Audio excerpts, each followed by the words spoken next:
अस्सलाम वालेकुम नाजरीन हजरात, वीडियो को लाइक करें, चैनल को सब्सक्राइब करें और बेल आइकन को भी दबा दें ताकि आपको हमारी आने वाली वीडियो की नोटिफिकेशन मिले।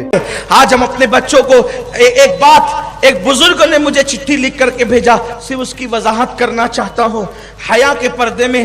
हालांकि बहुत वजाहत से नहीं कह सकता जो चिट्ठी आई है कि आज नशे की वजह से बदकारियां भी आम हो रही है। जिना के ऊपर मैं बयान कर चुका हूं भी 2-3 दिन पहले ही। और आजकल के नौजवान लड़के लड़कों के साथ भी बदकारियां कर रहे हैं। ये बहुत बदतरीन काम है। ऐसा काम करने वालों पर एक दिन में 36 मर्तबा अल्लाह लानत नाजिल फरमाता। और फिर उसका दूसरा नुकसान, जो मर्दों के साथ, लड़कों के साथ बदकारी करे, वो कहीं भी मरे, मालेगांव में, मुंबई में, इंदौर में, हत्ता के अल-अयाज़ु बिल्लाह, अगर वो मदीने मुनव्वरा में भी मरे जाएं। हालांकि ऐसा मुमकिन नहीं है, ऐसा मुमकिन नहीं है, लेकिन सिर्फ वईद के लिए बता रहा हूं। अलबत्ता हदीस पाक का मफहूम है कि मुफस्सिरीन ने लिखा है कि जो मर्दों के साथ बदकारी करते हैं, यानी कौम लूत जैसा अमल करते हैं, वो कहीं भी मरेंगे दुनिया में। रात जो पहली आएगी उनकी कब्र की, उस रात में उनके जिस्म को निकाल के वहां फेंका जाएगा फरिश्तों के जरिए से, जहां कौम लूत पड़ी हुई है। कौम लूत जहां इस वक्त पड़ी हुई है, वहां पर उनको डाला जाएगा। कितना बदतरीन अंजाम है। और दूसरा फेल जो आज नौजवान जिसमें मुब्तला हैं, वो है अपने हाथ से अपनी जवानी को ज़ाय कर रहे हैं, अपने सरमाए को ज़ाय कर रहे हैं। मैं इससे ज़्यादा वजाहत नहीं कर सकता, इसलिए कि बहनें, भाई, छोटे बच्चे सब सुनते हैं। अब चूँकि हुक्म है तो इसलिए मैं ये अर्ज़ कर रहा हूँ, ये बहुत बड़ा गुनाह है। बल्कि जो ज़िना करे 10 मरतबा, जो 10 मरतबा ज़िना करे, तो उसकी उतनी ताकत ज़ाय नहीं होती जिस्म की, जितना अपने हाथ से अपनी जवानी की ताकत ज़ाय करने पर ताकत ज़ाय होती। और जो इंसान चंद मरतबा ये गुनाह करने का आदी हो गया, फिर अब उसकी तबीयत में कभी करार नहीं आएगा और वो उसी रास्ते से गटर में बहाता रहेगा अपनी जवानी को। फिर एक दिन उस पर ऐसा आएगा कि मिसाल के तौर पर जब टांकी का रखा हुआ पानी खत्म हो जाए, फिर उसके बाद मजीद आप मटके को या टांकी को धक्के दें तो अब पानी तो न निकलेगा, अलबत्ता जो उसका गुबार वगैरह होगा वो उससे बाहर आएगा। तो एक मर्तबा वो आता है कि फिर उस रास्ते खून जारी होता है, फिर वो पत्ता खड़कता है ना तो भी उससे डरने लगता है। पागल हो जाते हैं लोग ये काम करते हो। मेरे कौम के जवानों, हर तरफ से शैतान तुम्हें घेर रहा है। ये एक दीवाने की दीवानगी है जो आपके सामने आकर के लोग क्या कहेंगे इसकी परवाह किए बगैर हर गुनाह का जिक्र कर रहा है। अल्लाह जानता है, सिर्फ नीयत ये है कि कोई बंदा इससे तौबा कर ले। पागल होने लड़के पागल, आंखों के इर्द गिर्द काले काले हल्के पड़ने लगते हैं, आंखें सुनी सुनी हो जाती है, जवानी लुट जाती है, मर्दानगी खत्म हो जाती है, सोचने की सलाहियत खत्म हो जाती है, चेहरा पीला पड़ जाता है, हत्ता के लोगों के दरमियान बैठना उसको अच्छा नहीं लगता, चिड़चिड़ा हो जाता है।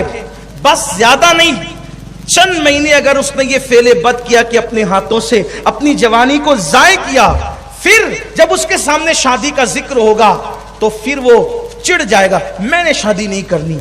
बिस्तर में चेहरे पे चादर डालकर मुंह छुपा छुपा के रोएगा, हत्ता के खुदकुशी करने पर आमादा हो जाएगा, फांसी लेने पे आमादा हो जाएगा। ऐसा मत करो। आप जानते हैं इसका नुकसान क्या है? अल्लाह अकबर।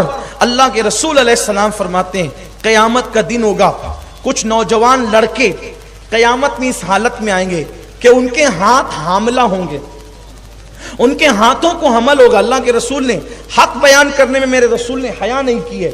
मैं आपके सामने उस अमानत को सुपुर्द कर रहा हूं। ہاتھ جوڑ کے کہتا ہوں شادی کی عمر میں پہنچ گئے ہو, آپ کو یہ حق ہے کہ آپ اپنی امی سے, آپ اپنے ابا سے ادب سے کہو ہماری شادی کر دو, کوئی عیب نہیں ہے. یہ مردانگی ہے کہ ایک لڑکا اپنے باپ اور اپنی ماں سے کہے میری شادی کر دو. میں اس کو کوئی عیب نہیں سمجھتا.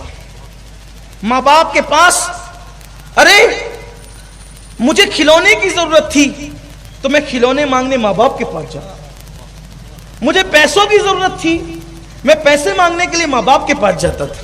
عید کے کپڑوں کی ضرورت تھی, عید کے کپڑے مانگنے کے لیے میں ماں باپ کے پاس جاتا تھا. مجھے نئی چپل چاہیے تھی, پینسل چاہیے تھی, اسکول کی بکس چاہیے تھی, میں ماں باپ کے پاس جاتا تھا. جب میں نے اپنی ساری مرادیں اپنے ماں باپ سے مانگا ہے تو اب اگر جوانی کی اس حد کو پہنچ گیا ہوں کہ مجھے دلہن چاہیے تو پھر میں اس میں شرماؤں کیوں؟ جب میں نے بکس ان سے مانگی ہے, پینسل ان سے مانگی ہے, زندگی کی ہر خوشی ان سے مانگی ہے, تو میں ماں باپ سے کیا دلہن نہیں مانگ سکتا؟ یہ کوئی عیب نہیں ہے, اس میں مت شرماؤ. کیوں شرما کر کے جھوٹے متقی بنتے ہو, گٹروں میں جوانی ضائع کر کے, اپنی صحت کو ضائع کر کے؟ آپ آگے اس پوزیشن میں آپ حق سے کہو اماں میری شادی کر دو, میں اس منزل پہ پہنچ چکا ہوں. اور ماں باپ کو بھی چاہیے کہ اولاد کی جلدی شادی کرو, اس سے پہلے کہ تمہاری اولاد اپنا سرمایہ گٹروں میں بہا کر کے نامردانگی کی منزلوں میں پہنچ جائے. تم اپنے بچوں کی شادی کر دو. اللہ کے رسول نے فرمایا 3 چیزوں میں تاخیر مت کرو, جنازہ تیار ہو دفن میں تاخیر مت کرو, نماز کا وقت آ جائے نماز پڑھنے میں تاخیر مت کرو, بیٹا بیٹی بالغ ہو جائے تو ان کی شادی کرنے میں تاخیر مت کرو. تو عرض یہ کر رہا تھا, اللہ کے رسول فرماتے قیامت کے دن کچھ لوگوں کے ہاتھ جو ہے وہ حاملہ ہوں گے اور وہ قیامت میں ہاتھوں کو پہ حمل لے کر کے آئیں گے. لوگ ان سے حیرت سے کہیں گے, فرشتے کہیں گے ہاتھوں پر حمل کیوں ہے؟ تو اللہ کی قیامت میں فرمائے گا یہ اپنے ہاتھوں سے اپنی طاقت کو ضائع کرتے تھے, یہ مشت زنی کرنے والے لوگ تھے, یہ ہینڈ پریکٹس کرنے والے لوگ تھے. اور اس کا بڑا نقصان ہے پاگل پن اور خودکشی. خودکشی سمجھتے ہیں جو ایک بار خودکشی کرے گا مرنے کے بعد وہ چین سے قبر میں نہیں سو سکتا. قیامت تک جس طرح سے وہ خودکشی کرے گا وہی عذاب اس کو دیا جاتا رہے گا. نکلو, توبہ کرو. لوگ سوچتے ہیں یہ فیل بھی نہیں چھوٹ سکتا, سب چھوٹ سکتا ہے. گندی پکچریں دیکھنا چھوڑو, گندی سوچ نکال دو دل و دماغ سے, گندی فلمیں دیکھنا چھوڑ دو, تنہائی چھوڑ دو. ایک خود اعتمادی. یاد رکھنا ایک جملہ میرا جو بھائی نشے میں ہو یا اس برے کام میں ہو, اگر اس سے نکلنا چاہتا ہے تو میں اس کو ایک جملہ کہنا چاہتا ہوں, ہزاروں جنگ ہارنے سے اتنا نقصان نہیں ہوتا جتنا ایک مرتبہ ہمت ہارنے سے نقصان ہوتا. ہزاروں جنگ ہارنے سے اتنا نقصان نہیں ہوتا جتنا ایک مرتبہ ہمت ہارنے سے نقصان ہوتا ہے. اگر آپ اس فعل میں بد میں مبتلا ہیں, اب ہمارے پاس آئیے. آپ نشے میں نا, آپ کو کوئی سینے نہیں لگاتا. سنی دعوت اسلامی گنہگاروں کو سینے سے لگانے کی تحریک ہے. ہم متقیوں کو کم, ہم گنہگاروں کو زیادہ تلاش کرتے ہیں. اس کی وجہ یہ ہے کہ اللہ کے رسول کے یہاں سب کو سینے لگایا جاتا تھا. جہاں کسی کی کوئی جہاں نہیں چلتا تھا وہ مصطفیٰ جان رحمت کے یہاں چلتا تھا. کسی نے کہا ہے وہی سنتے ہیں بولیاں سمجھ وہ سب کی, وہ سمجھتے ہیں وہ وہی بھرتے ہیں جھولیاں سب کی, وہ سمجھتے ہیں بولیاں سب کی. آؤ آؤ آؤ بازار مصطفیٰ کو چلے, ہم جیسے کھوٹے سکے وہیں بھی چلتے ہیں, کھوٹے سکے وہاں چلتے ہیں. تو یاد رکھیں ہمیں یہ درس دیا گیا ہے کہ گناہ سے نفرت کرو, گنہگار سے نفرت مت کرو. تحدیث نعمت کے لیے کہتا ہوں اللہ کا فضل ہے, درجنوں جوان ایسے شہر بھر کے کیا بلکہ میں جہاں دورے پہ گیا کئی جوان مجھے ایسے ملے, آ کر کے آنسو بہایا. میں نے ان کے سر پہ ہاتھ رکھ کر کے کہا توبہ کر لے, انشاءاللہ سچی توبہ کر, توبہ کی برکت سے خدا تجھے صحت دے گا. کئی جوان الحمدللہ انہوں نے توبہ کی اور فعل بد سے نکلے اور خود اعتمادی کے ساتھ آج وہ اپنی زندگی کو گزار رہے ہیں.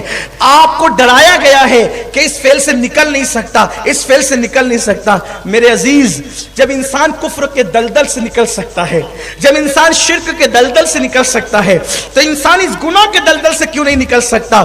آئیے دامن रिसालत को थाम लीजिए, आइए औलिया अल्लाह के दामन को थाम लीजिए, आइए सोचो फिक्र की ततहीर कर लीजिए, अपने दिमाग को पाकीज़ा कर लीजिए, इंशाअल्लाह आप हर गुनाह से निकल सकते हैं। और याद रखना, सच्ची तौबा की बरकत यह है कि जो सच्ची तौबा कर ले उसका हाथ कोई थामे न थामे, कुदरत की रहमत उसका हाथ थाम लिया करती है, और जिसका हाथ कुदरत थाम लेती है फिर उसे किसी सहारे की जरूरत नहीं रह जाती। आओ एतमाद अपने अंदर पैदा करके सच्ची तौबा करो, अल्लाह जरूर माफ करेगा। अल्लाह मुझे आप सबको तौफीक अता फरमाए। दौरान गुफ्तगू अगर कोई गलती हो तो अल्लाह माफ करे। अस्तगफिरुल्लाह व मा